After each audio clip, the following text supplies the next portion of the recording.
Hey everybody, Sean Holsinger here from holsingersflyshop.com, bringing you a stonefly pattern again. This is one that I was surfing around Instagram, I think, and found and really liked the looks of it. Tied it a little bit differently than the post that I saw, just because I wanted to do it a little bit differently, use a little bit less dubbing, and add some chenille in instead, just to actually tie it a little bit quicker so I'm not spending my whole time putting dubbing on it. But it's the double stone. The reason it's called double is because it uses 2 tinsels and 2 beads. I've been wanting to bring a double beaded stone for a while, a big heavyweight stone to get you down quicker. In the video here, guys, I'm going to tie it in a size 6. This is a big one, be a good one for like salmon fishing, steelhead fishing. Definitely 100% tie it smaller. Tie it down into like a size 10 and shrink your beads down for sure. Easy pattern to tie. It'll look great when you're done. Have fun tying, guys. Here you're going to see a picture of it and then the material list to tie it.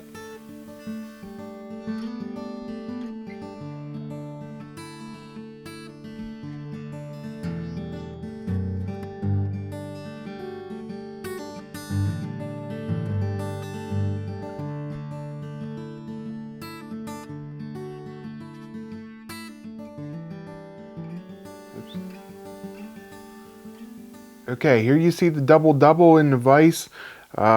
First double is because it's double tinsel on the back. Second double is because it's double beads. So let's get into tying it. This one's going to take a little bit of time. For a hook, I'm using a Daiichi 2220. This one's a size 6. I'm tying this one rather big for steelhead and salmon fishing. Tie it smaller if you'd like. For beads, I'm using a tungsten bead. This is nickel 3.8 in the front and 4.6 in the back. I'm just going to slide them beads back out of the way for a second. Make a couple wraps and wrap it over itself just to lock it in place. I don't want to get too thick because I need to slide that bead back up here in a second. For antennas on this, I'm going to use some perfectly barred Sili legs. This one is orange. And I'm just going to tie it on there, and then I'm going to pull it tight to make it thinner and wrap up there to the eye. So once I get that on there nice and thin, I'm going to bring my piece across to the other side, pulling it tight, and again wrapping it up to the eye. Oops. Once I get them wrapped up to the eye, there we go, like that. They'll split right around the eye, and I'm going to bring that first bead up over and just push it up over and push it into place. Then I'm going to wrap my thread back behind the bead and bring my other bead up and wrap it behind the bead to get it locked in place. Now, you can do this or you don't have to do this. I'm going to bring my thread back to the back. If you want to, you can add a little bit more lead here. What I've been doing is adding like 10 wraps. And there's a reason for that. Get them on here. So that helps me transition and use less dubbing here in the end. Also, it's going to make it a little bit heavier, get down quicker for me, which I want. Just going to push that up in behind the bead, lock them beads in place, and then come back to the back again. Now we're going to put the tail on. We're going to do the same thing for the tail as we did for the antenna on the front. This one's made to give a lot of action in the water with these Sili legs. So it's going to be a good steelhead pattern, salmon pattern. And again, I'm just going to pull these tight, pull them in the direction I want, making sure I have one going down each side of the hook shank there. And you can see there I got them splayed out the front and the back, just like I wanted. Next thing we're going to do is put a wire on. And this is going to be for a ribbing. This is Brassie size red ultra wire. And I'm just going to wrap that on top and bring her back to the tail.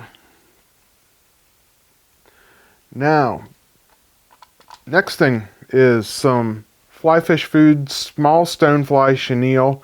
The color I'm going to use is black and ginger. And I like this. It kind of makes a dirty golden stone kind of pattern. The ginger color is very nice for this. So we're just going to wrap that on top, and I'm wrapping it right behind that lead So it helps me kind of transition into the lead, build it up behind the lead to even it out there. Now you can see it's kind of smooth transition right onto that bigger lead. So just going to cover this up nice and come up here onto my lead wraps. Now we're going to wrap this forward, nice side-by-side wraps to make a nice even body. And what I want to do is I want to go up onto this lead about halfway onto those 10 wraps. So there we go. I like that. That's about how far I want to go. So in essence, another one of those 4.6 beads. Imagine the distance of that 4.6 bead back again. And that's where I'm going to stop that at. Now I'm going to counter rib. I'm going to go the opposite direction with my ribbing here. That's going to help it show up a little bit better. If I would go the same direction, it would fall down in between my wraps and you wouldn't see it as well. So that's why I counter rib it here. And then we'll just helicopter this off. Next thing is our tinsel. And like I said, it's a double-double, so we're going to put 2 different kinds of tinsel on. For the first tinsel, I am using, hold on a second, this is the hardest part, getting it lined up here, Holo tinsel, and this is copper, size medium. And I'm going to take 2 strands of it, just so it gets to be a little bit wider on this bigger fly. 2 strands side by side, and I'm going to tie it down on top, right behind them beads, right back to my chenille there. And then, if they don't get out of the way, sometimes I'll put my legs over top of them, kind of hold them back there. That helps. The next thing is some Flashback Peacock foil here. And I'm just going to cut out a strip about 1/4 inch wide, 3/16 to 1/4 inch wide, and I'm going to tie that in right behind that bead. Oops. There we go. Now I got it. And I want to make sure this goes down the center of the top. Yes, it's a little bit wide. That's fine. That's what I want. I want a nice wide wing case on the back here. Okay, next thing, we're going to use some chocolate brown SLF Prism. And like I said, I put those lead wraps on there earlier, so I don't have to put as much of this Prism on right now. So get a nice little noodle on here. And I'm going to wrap right back to that foil. And maybe just slightly over it onto my chenille there. And just make one wrap, just wrap a little bit on there, one little coil of it. And then we're going to put our legs on. So now I'm going to go back to my perfectly barred Sili legs. And I'm going to put 1 on each side. And then I'm just going to tease these so they go the direction I want them. There you see they separate on there nice and good. So now I'm going to come back in with some more of this chocolate doubling. And I'm going to continue filling in the thorax here. So I want it tight. I don't want this really big and thick and bushy. I don't want to overdo it. I want a nice streamlined look to it. I'm going to go in front of the legs and behind the legs. And I'll even drop back in the back section. And once I get that nice and full there, you see it's a little bit bigger than the abdomen. I like that. Then I'm going to pop up in between the 2 beads. And I'm going to put a wrap of dubbing up here too. So this back bead is more for weight, less for attention. So if you cover some of it up with dubbing, that's fine. The front bead is going to be your head and the attention grabber. So I'm just going to fill this in with some more of that Prism right there and then take a wrap right behind my bead, my front bead. Now we're going to put our foil up over. We're going to tie that in right behind the front bead. A couple wraps, maybe wrap behind it. Trim that off there. And then we're going to come in, so there you see the top wing case.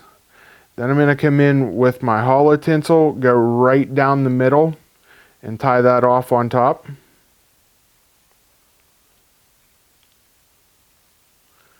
And then trim off my Holo tinsel.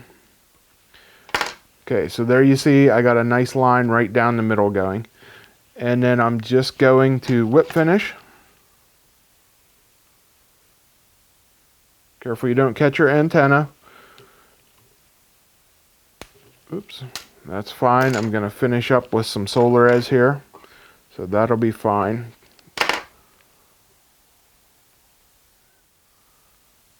Okay, now I'm going to finish this up with some Solarez medium viscosity. I'm just going to cover up this tinsel on the back here and make a nice wing case. Going to go a little bit thick, come up over the bead, make a nice hump on here, and get that all covered up. So there you go. Since I humped that up a little bit, I'm going to go a little bit extra time with my light. There we go. It's good and set. And there you can see, got a nice flashy wing case like I want. Now, last thing we're going to do, come in and trim our antenna and our tail and our legs to the length we want. I don't like to go too overly long on them. I like it to be proportional. Maybe a little bit shorter on the legs than the antenna. Oops. And I like to trim those back legs just a little bit shorter than the front legs like you see there. So that's all that's to this very cool looking fly. Have fun tying it, and you'll catch some fish. Okay guys, little bit long video there, a little bit long for a tying video, but it's a bigger fly, so it takes a little bit longer to tie. Have fun tying, guys. That's what it's all about. Experiment. Like I said, the original pattern that I saw, it called for dubbing on the abdomen. I didn't really want to use that. I haven't been using my Fly Fish Foods small Stonefly chenille for a while, and I thought, man, this would be a great pattern to tie this one on. It gives you that nice dirty golden stone look that I like. I don't like the bright yellow golden stone. I like it more of a dirty color, and this ginger color works great for that. So experiment, have fun tying, and find out what works best in your area. What works best for you might not work best for somebody else, or what works best for me might not work best for you. So play around and experiment with your colors. And like I said, definitely tie it smaller, because this one's a bigger one. I just wanted a big heavyweight stone to get me down. So have fun tying, guys. You need any of the materials, like always, please head over to our website at holsingersflyshop.com. And if you would, give us a thumbs up on this video, and like and subscribe to our channel if you haven't. So thanks a lot, guys. Until next week, I'm Sean Holsinger.